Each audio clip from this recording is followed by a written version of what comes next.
छठ माता की कहानी। जय श्री कृष्णा दोस्तों, स्वागत है आप सभी का ज्ञान सारांश यूट्यूब चैनल में। दोस्तों, प्राचीन समय की बात है। एक बूढ़ी औरत अपने बेटे, बहू तथा पोते के साथ रहती थी। बूढ़ी माँ के घर में किसी चीज़ की कोई कमी नहीं थी। वह छठ माता की परम भक्त थी तथा प्रत्येक वर्ष छठ पूजा का व्रत बड़ी श्रद्धा और भक्ति के साथ किया करती थी। बूढ़ी माँ की बहू आधुनिक सोच वाली औरत थी। उसे पूजा पाठ में कोई विश्वास नहीं था। जब कार्तिक मास की शुक्ल पक्ष की चतुर्थी तिथि आई तब बूढ़ी माँ बहुत खुश थी, क्योंकि आज से छठ का 4 दिवसीय पावन पर्व शुरू हो रहा था। बूढ़ी माँ घर के साफ सफाई में लग गई। उसने अपने बेटे को आम की लकड़ी और पूजा की सभी सामग्री लाने के लिए बाहर भेज दिया। बूढ़ी माँ ने अपने बेटे की सलामती के लिए छठ का व्रत किया। बूढ़ी माँ ने अपनी बहू से भी छठ माता का व्रत करने के लिए कहा। तब बहू कहने लगी, यह सब बेकार की बातें हैं। मुझे पूजा पाठ और व्रत में कोई विश्वास नहीं है, इससे क्या होगा। तब बूढ़ी माँ अपने बहू को छठ माता की महिमा बताते हुए एक पौराणिक कथा सुनाती है।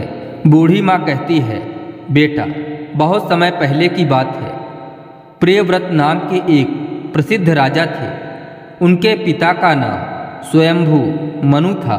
प्रियव्रत बहुत सदाचारी और धार्मिक प्रवृत्ति के मनुष्य थे। विवाह के कई वर्षों बाद भी उन्हें कोई संतान नहीं हुई। तब ऋषि कश्यप जी ने उन्हें पुत्रेष्टि यज्ञ करवाने की सलाह दी। राजा प्रियव्रत ने पूरे विधि विधान के साथ पुत्रेष्टि यज्ञ का अनुष्ठान किया, जिसके फलस्वरूप प्रियव्रत की पत्नी ने स्वर्ण के समान प्रभाव वाले एक सुंदर पुत्र को जन्म दिया, परंतु वह पुत्र मरा पैदा हुआ। राजा प्रियव्रत उस मृत बालक को लेकर स्मशान में गए और उस एकांत भूमि में पुत्र को छाती से चिपका कर रोने लगे। इतने में वहाँ एक दिव्य विमान दिखाई पड़ा।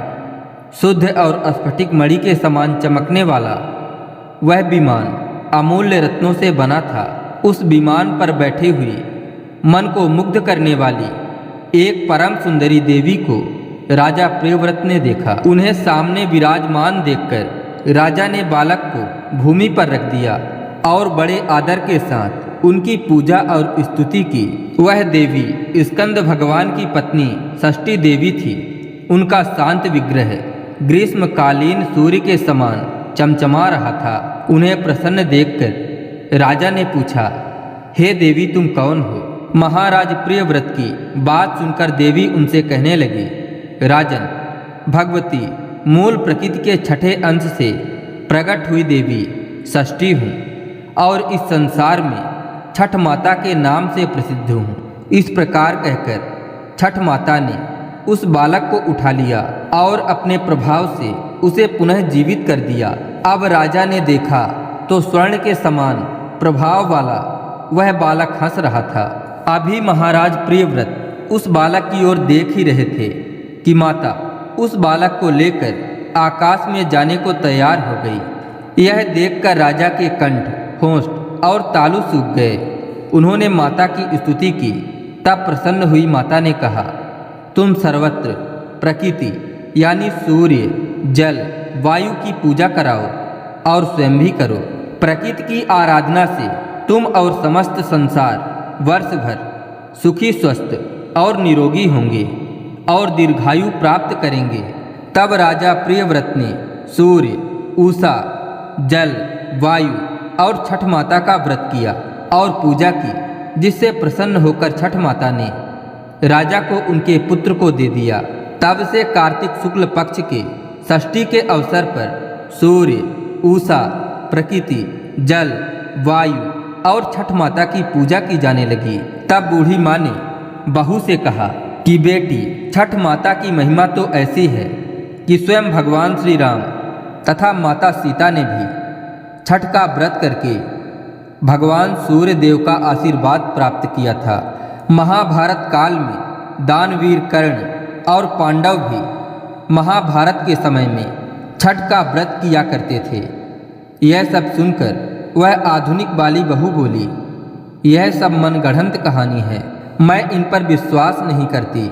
यह सुनकर बूढ़ी माँ छठ माता से क्षमा मांगने लगी और बहू को फिर से समझाने की कोशिश करती हैं कि बेटी, हजारों वर्षों से चली आ रही इस परंपरा का मजाक मत उड़ाओ तथा तुम भी मेरे पोते की दीर्घायु के लिए छठ माता का पूजन करो। बूढ़ी माता की बातों को सुनकर सुना अनसुना करके वह बहू वहाँ से चली गई। बूढ़ी माँ ने बड़ी श्रद्धा के साथ नहाए खाए का दिन किया। बहू ने पूरा दिन मौज मस्ती में बिता दिया। अगले दिन छठ पर्व का दूसरा दिन यानी कार्तिक मास की शुक्ल पक्ष की पंचमी आई, जिसे खन्ना या लौहड़ा के नाम से भी जाना जाता है। संध्या काल में जब बूढ़ी माँ ने खीर रोटी का प्रसाद दिया तो फिर से बहू ने कहा, माँ, इतना कठिन निर्जला व्रत का कोई फायदा नहीं, तुम केवल अपने शरीर को कष्ट दे रही हो। यह सुनकर बूढ़ी माँ ने बहू को छठ माता की महिमा समझाने की कोशिश की, परंतु बहू ने उन सब बातों को अनसुना कर दिया और अपने कमरे में जाकर सो गई। वैसे तो बूढ़ी माँ अपने बहू को छठ माता की महिमा बताने की कोशिश कर रही थी। वैसे तो बूढ़ी माँ अपने बहू को बहुत समय से छठ माता की महिमा बताने की कोशिश कर रही थी और हर साल उनकी बहू सुना अनसुना कर देती थी, परंतु इस बार ना जाने क्यों बूढ़ी माँ का दिल बहुत घबरा रहा था और वह बार बार छठ माता से प्रार्थना कर रही थी, माँ, इस बच्ची को क्षमा करना, यह अभी बच्ची है और आपकी महिमा नहीं जानती, माँ, इसे क्षमा करना। अगले दिन कार्तिक माह की षष्ठी थी। सब लोग पूजा की तैयारी में जुटे थे, परंतु बहू अपने कमरे में सो रही थी। वह बहुत देर से उठी और पास पड़े अपने बेटे को उठाना चाहा, तब बेटे ने जवाब नहीं दिया। यह देखकर बहू बहुत घबरा गई और भागकर अपने पति और सास के पास गई और उन्हें यह सब बताया। बहू की बात सुनकर बूढ़ी माँ और उनका बेटा कमरे में दौड़कर आए और उन्होंने बच्चे को जगाने की कोशिश की, परंतु वह नहीं जागा। फिर वह तीनों बच्चे को लेकर अस्पताल गए। डॉक्टर ने बच्चे की जांच की और देखा कि बालक की तो सांसें रुकी हुई हैं। डॉक्टर यह देखकर हैरान हो गए कि इतना छोटा बालक जो बिल्कुल स्वस्थ था ऐसे कैसे जा सकता है, परंतु विधि का विधान और प्रकृति का नियम कहकर डॉक्टर ने अपने हाथ खड़े कर दिए। तब बच्चे के माँ बाप और दादी रोते बिलखते बच्चे को लेकर अस्पताल से बाहर आ गए। बूढ़ी माँ का दिल तो पहले से ही घबरा रहा था। पोते की सांस चले जाने पर बूढ़ी माँ के जुबान पर केवल यही शब्द थे कि हे छठ माता, क्षमा कर दे, मेरे पोते के शरीर में सांस भर दे।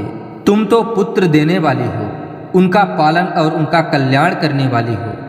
तुम समय से पूर्व उनके प्राण कैसे ले सकती हो? यदि हमसे कोई भूल हुई है तो क्षमा कर दे माँ। उसी समय कहीं से कोई अनजान औरत आ गई और वह बूढ़ी माँ की बहू से कहने लगी कि छठी माता किसी के भी असमय प्राण नहीं लेती। तुमने अवश्य ही कोई ऐसी भूल की है जिससे माता बहुत नाराज हो गई है। आज छठ का पावन पर्व है, पूरी श्रद्धा से छठ माता को याद करो और विधि पूर्वक व्रत करने का संकल्प करो।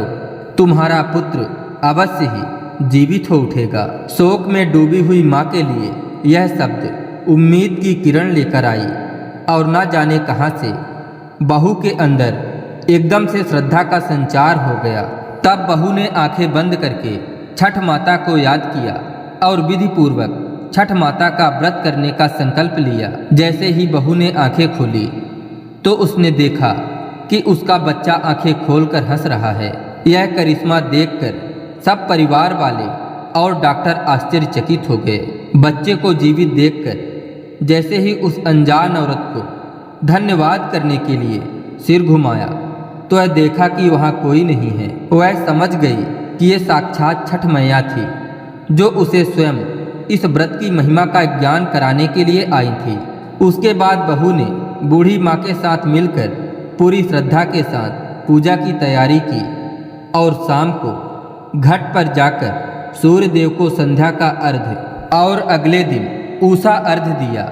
हे छठ माता, जैसे आपने अनजान बनकर उस बूढ़ी माँ के पोते की रक्षा की, वैसे सबके पुत्र और पोते की रक्षा करना। दोस्तों, अगर इस तरह की धार्मिक कहानियाँ आपको पसंद आती हैं तो वीडियो को एक लाइक कर शेयर कर दीजिए, और यदि चैनल में नए हों तो चैनल को भी सब्सक्राइब कर लीजिए और कमेंट बॉक्स में लिख दीजिए जय छठ मैया सब पर कृपा करो।